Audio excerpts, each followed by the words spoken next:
വിനു കിരീത്ത, മലയാള സിനിമയിൽ പവർ ഗ്രൂപ്പുണ്ട്. ക്രിമിനലുകളാണ് ചലച്ചിത്ര മേഖലയെ നിയന്ത്രിക്കുന്നത്.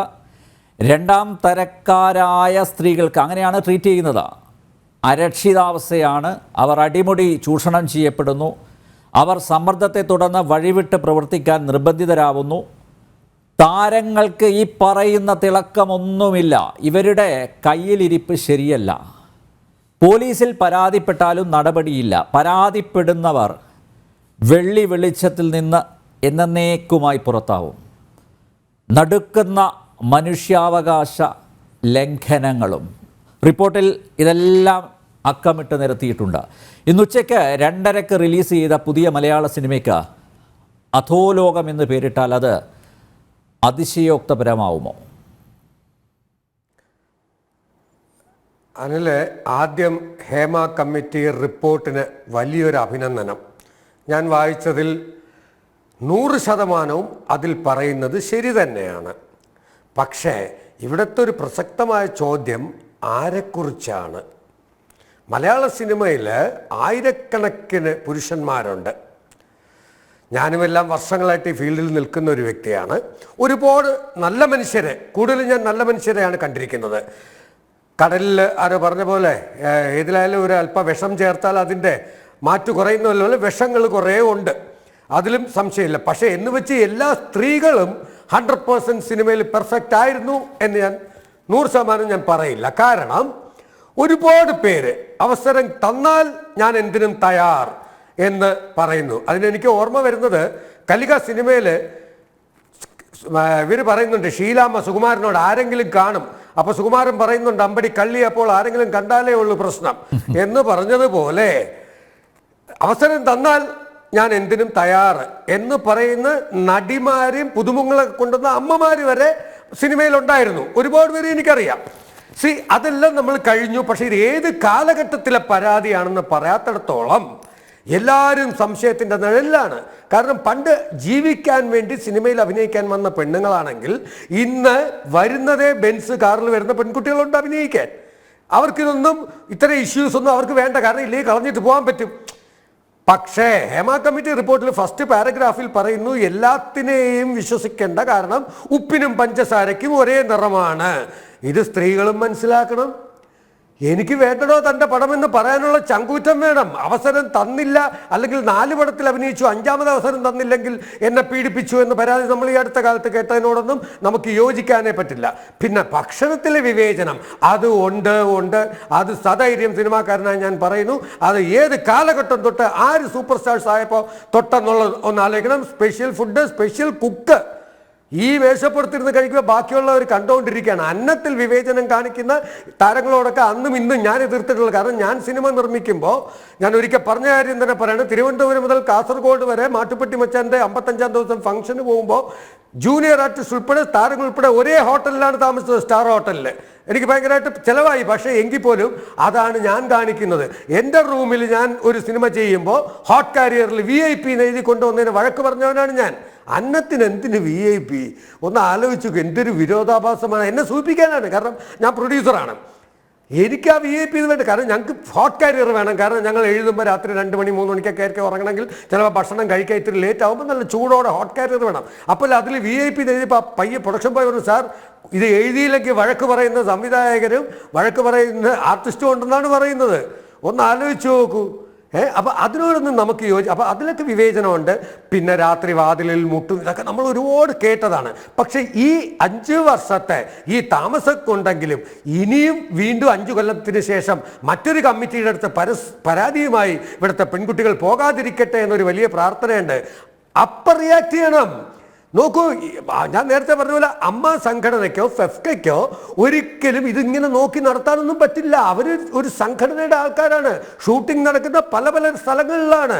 അവിടെ തീരുമാനിക്കേണ്ട പെൺകുട്ടികൾ തന്നെയാണ്. ആ നിമിഷം റിയാക്ട് ചെയ്യണം. ഈ അമ്മയ്ക്കും ഇതിനും ഹേമ കമ്മിറ്റിക്കും മുകളിലായി നമുക്കിവിടെ നിയമങ്ങളും പോലീസും കോടതിയും ഉണ്ട്. അവിടെ പോയി പരാതി പറയാം. ഇന്ന് അതിനുള്ള ഒരു മൊബൈൽ പോരെ ഒരു കംപ്ലൈന്റ് കൊടുക്കാനായിട്ട്. അപ്പോൾ എല്ലാം സംഭവിച്ചിട്ട് പോലീസിൽ പരാതിപ്പെട്ടാൽ തന്നെ നടപടി ഉണ്ടാവുന്നില്ല. മാത്രമല്ല, പോലീസിൽ ആര് പോയി പരാതിപ്പെടും? ഇവർക്ക് അവസരങ്ങൾ നിഷേധിക്കപ്പെടില്ലേ പോലീസിൽ പറഞ്ഞാൽ? പറഞ്ഞോളൂ. അല്ല, പോലീസിൽ പോയി ആര് പരാതി കൊടുക്കും? പോലീസിൽ പറഞ്ഞാൽ പരാതിപ്പെട്ട് കഴിഞ്ഞാൽ അവർക്ക് അവസരം നിഷേധിക്കപ്പെടും. ഞാൻ പറഞ്ഞ അത്തരം അവസരം വേണ്ടെന്ന് എല്ലാവരും, ഞാൻ ചോദിക്കട്ടെ, അത്തരം അവസരം എനിക്ക് വേണ്ട എന്ന് തീരുമാനിച്ചാൽ, ഇപ്പം ഞാൻ ചോദിക്കട്ടെ, ഈ ഹേമ കമ്മിറ്റി പരാതി കൊടുത്തവർക്ക് ആർക്കും പണമില്ല, എന്നാൽ അവരിപ്പോൾ വിളിച്ച് പറയട്ടെന്നേ ആരെക്കുറിച്ചാണ് ഞങ്ങൾ കംപ്ലൈൻറ്റ് കൊടുത്തിരിക്കണമെന്ന്. അങ്ങനെയെങ്കിലും ഒരു സാറ്റിസ്ഫാക്ഷൻ അവർക്ക് ഉണ്ടാവട്ടെ. ഈ 5 വർഷം കഴിഞ്ഞിട്ട് കഴിഞ്ഞ ആഴ്ച ഡിക്ലെയർ ചെയ്യാൻ പോയ സമയത്ത് എന്തിനായിരുന്നു രഞ്ജിനി കൊണ്ടുവച്ച് വീണ്ടും ഒരു സ്റ്റേ കൊടുത്തത്? 5 വർഷം ഇതിന് ജനങ്ങൾ മണ്ടന്മാരൊന്നുമല്ല. സിനിമയിൽ നടക്കുന്നത് ഇതൊന്നും സിനിമയിൽ മാത്രം ഒന്നും അല്ലല്ലോ, എല്ലാവർക്കും അറിയാം. രാഷ്ട്രീയ പാർട്ടികളിനകത്തും ഇതുപോലത്തെ കേസുകളുണ്ട്, സർക്കാർ ഓഫീസുകളിൽ കേസുകളുണ്ട്. സിനിമ കൂടുതൽ ഒരു എന്താ പറയുക, ജനങ്ങളിലേക്ക് ആകർഷിക്കുന്ന ഒരു മാധ്യമം ആയതുകൊണ്ട് ഇതെല്ലാം വെളിയിൽ വരുന്നു എന്നുള്ളതേ ഉള്ളൂ. അല്ല, ഇതിനെ ജനറലൈസ് ചെയ്യുന്നതിനോട് എനിക്ക് താല്പര്യമില്ല. കാരണം ഇപ്പോൾ നോക്കൂ, ഇപ്പോൾ തൊഴിലിടങ്ങളിലൊക്കെ സ്ത്രീകൾ ഇതുപോലുള്ള പിന്നെ പീഡനങ്ങൾ നേരിടുന്നുണ്ട്, അവർക്ക് ദുരനുഭവങ്ങളുണ്ട്. പക്ഷേ അവിടെയൊക്കെ അതായത് നമുക്ക് പരാതി കൊടുത്തു കഴിഞ്ഞാൽ ആ പരാതിയുടെ അടിസ്ഥാനത്തിൽ നടപടികൾ സ്വീകരിക്കുന്ന ഒരു സംവിധാനമുണ്ട്. പക്ഷേ സിനിമയിൽ അങ്ങനെയല്ല. സിനിമയിൽ മാഫിയകളുടെ കയ്യിലാണ്, അവരാണ് നിയന്ത്രിക്കുന്നത്. അപ്പോൾ അവർ നടപ്പാക്കുന്ന നിയമം അത് മാത്രമേ അവിടെ അംഗീകരിക്കപ്പെടുന്നുള്ളൂ. അതിനപ്പുറത്തേക്ക് പോകാൻ പറ്റുന്നില്ല. നോക്കൂ, പോലീസിൽ പരാതിപ്പെടാൻ പോലും പറ്റുന്നില്ല എന്ന് പിന്നെ കമ്മീഷന് മൊഴി കൊടുത്തിട്ടുണ്ട്, ഈ കമ്മിറ്റിക്ക് മൊഴി കൊടുത്തിട്ടുണ്ട്. അപ്പോൾ ഇതിനെ ഈ മേഖലയെ, സിനിമാ മേഖലയെ മറ്റ് മേഖലകളുമായി താരതമ്യം ചെയ്യുന്നത് ഉചിതമാവില്ല എന്ന് എനിക്ക് തോന്നുന്നു. അല്ല, ഞാൻ നോക്കൂ, നമ്മൾ ബംഗ്ലാദേശിലൊരു ഡോക്ടറെ തൊഴിലിടത്തിൽ വെച്ചാണ് ഒരുപാട് പേര് ചേർന്ന് ബലാത്സംഗം ചെയ്ത് കൊന്നിട്ടും അന്വേഷിക്കാൻ ബംഗാളിൽ, എന്നിട്ടും ഇപ്പോൾ അത് അന്വേഷിക്കാൻ തയ്യാറായിട്ടില്ല.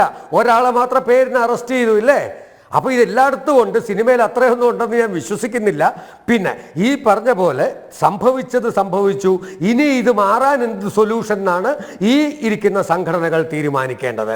ഈ പറഞ്ഞ പോലെ ഈ കാസ്റ്റിംഗ് കൗച്ച് എന്ന് പറയുന്നു, അതൊക്കെ ഉണ്ടെന്നുള്ളത് അതൊന്നും നമ്മൾ ഇല്ലാന്നൊന്നും ഞാനും പറയുന്നില്ല. എനിക്ക് ഒരുപാട് പേര് പരാതികൾ പറയുന്നത് നമ്മൾ കേട്ടിട്ടുണ്ട്. നമ്മൾ ഒറ്റ കാര്യം പറയാം, പിന്നെ ഈ തുല്യ വേതനം, ടൈറ്റാനിക്കിലെ കേറ്റ് വിൻസ്ലെറ്റിനെ ഇവിടെ അഭിനയിക്കാൻ കൊണ്ടുവന്നിട്ട് സൂപ്പർ സ്റ്റാറിൻ്റെ അതേ പൈസ കൊടുത്താൽ അവർ അഭിനയിക്കുമോ? ഇവിടെ ഏറ്റവും കൂടുതൽ പൈസ വാങ്ങിക്കുന്നത് സൂപ്പർ സ്റ്റാറാണ്. നായികയായിട്ട് കേറ്റ് വിൻസ്ലെറ്റ് വേണം.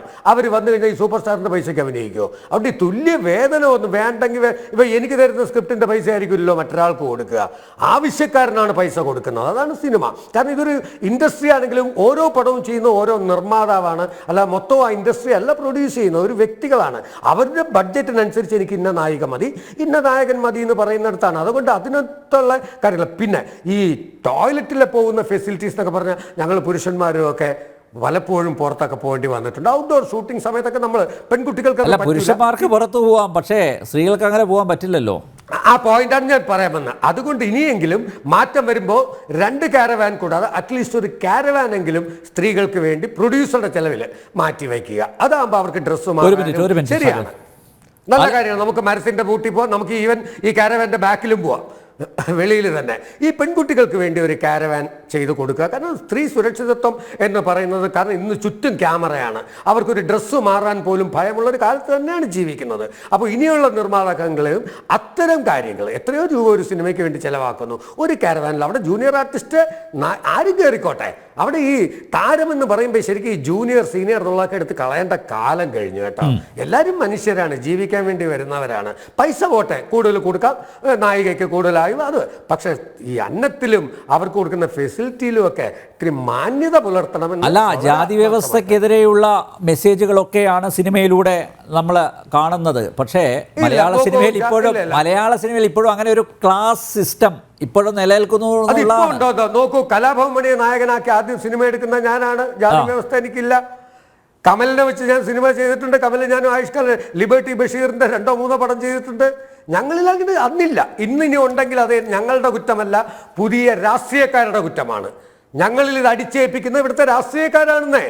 ഞങ്ങളിലൊന്നും ഇല്ല കലാകാരന്മാർക്ക്. പക്ഷെ ഇപ്പം അങ്ങോട്ടും ഇങ്ങോട്ടും ഇപ്പം തന്നെ ഈ ഹേമ കമ്മിറ്റി റിപ്പോർട്ടിലാണ്, മറ്റവൻ എന്തായാലും ഉണ്ട്. അങ്ങോട്ട് യൂട്യൂബിലും അല്ല ഫേസ്ബുക്ക് ഇതിനകത്ത് അങ്ങ് വച്ച് അലക്കുകയാണ്. വാട്സാപ്പിലും മറ്റേതിനകത്തും ഒക്കെ കമൻറ്റ് ബോക്സിൽ, യൂട്യൂബിൽ ഉൾപ്പെടെ. മറ്റേ നടനുണ്ട്, കാരണം അവൻ പണ്ട് ഇങ്ങനെ ഇവർ കണ്ട പോലെയായി പറയണേ. ഇതിപ്പോൾ എല്ലാവരും സംശയത്തിൻ്റെ നിഴലിലായതിൽ എനിക്ക് വളരെ വിഷമമുണ്ട്. ഒന്നുകിൽ ഈ എല്ലാവരും കൂടെ ചേർന്നിട്ട് ആരൊക്കെ അന്നൊന്ന് പരസ്യമായിട്ട് വിളിച്ച് പറഞ്ഞ് Yes. ആറിന് ആറട്ടെന്നേ, അതല്ലേ വേണ്ടത്. അതെ അതെ ഓക്കെ ഷാജാൻ ഇതിനൊരു സൊല്യൂഷൻ വേണം.